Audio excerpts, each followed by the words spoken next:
Hello, and welcome to the Critical Conversations podcast.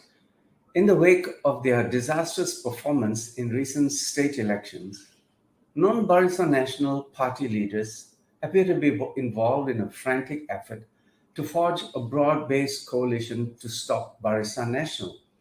PPBM Chief Muhyiddin Yassin reportedly went hat in hand to Tun Dr. Mahathir to ask for support.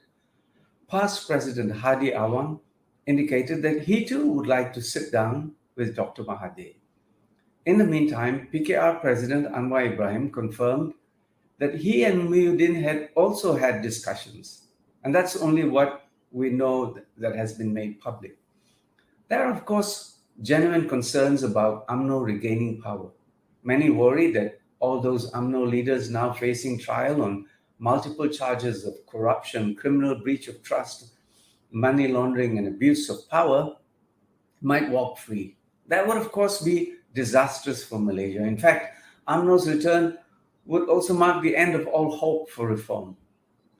But is a broad-based coalition of non-Barisan national parties a good idea? Can it bring stability, good governance, or the kind of reforms that the nation so badly needs?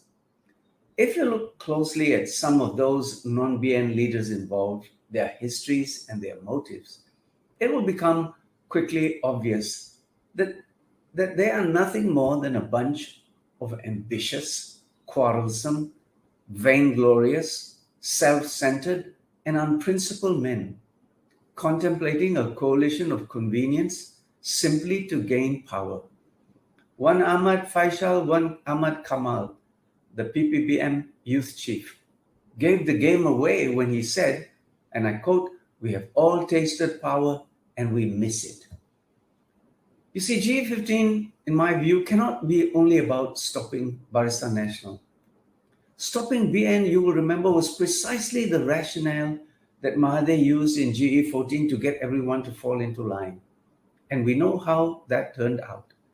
If there's one takeaway from recent history, it is that coalitions of convenience don't last and cannot provide the kind of stability that the nation so desperately needs. It merely postpones the day of reckoning.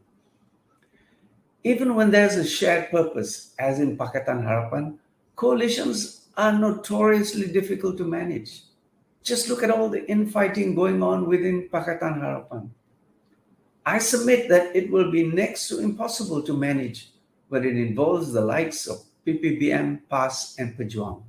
They cannot even agree among themselves. How will they get along with Pakatan Harapan? It may be good for ambitious men, but it offers nothing to the long-suffering citizens of Malaysia. Truth be told, PPBM, PAS, and Pejuang are all cut from the same cloth. Ketuanan Melayu parties divided only by rancorous personalities. None are committed to a genuinely multiracial and inclusive nation. None can legitimately claim to have stood against corruption. None have much of a record when it comes to good governance. They are, in fact, no different from UMNO. They've had plenty of chances to act with honor, to govern with integrity, to lead with justice, and they have failed and failed miserably. Worse still, they have shown no remorse for their past deeds, no sign that they have learned from their mistakes, no indication that they have changed. They talk about stopping UMNO now, but remember, it was their ambition, double-dealing, and unprincipled behavior that enabled UMNO to make a comeback in the first place.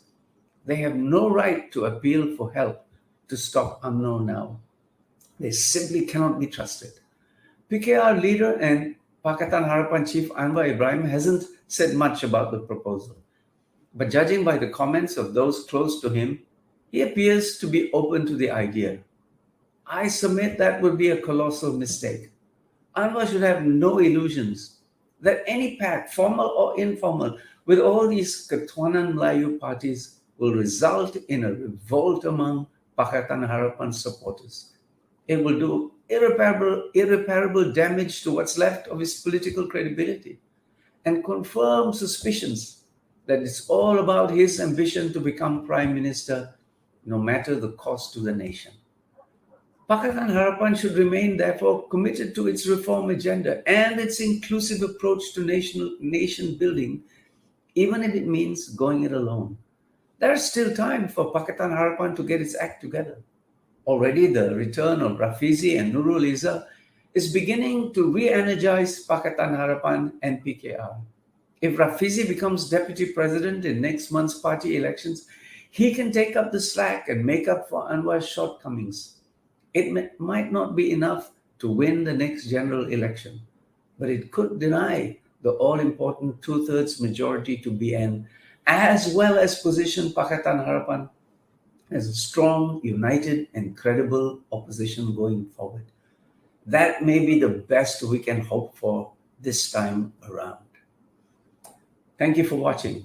Please subscribe to my YouTube channel, Critical Conversations, to hear more. And please share your thoughts and comments with me. Thank you.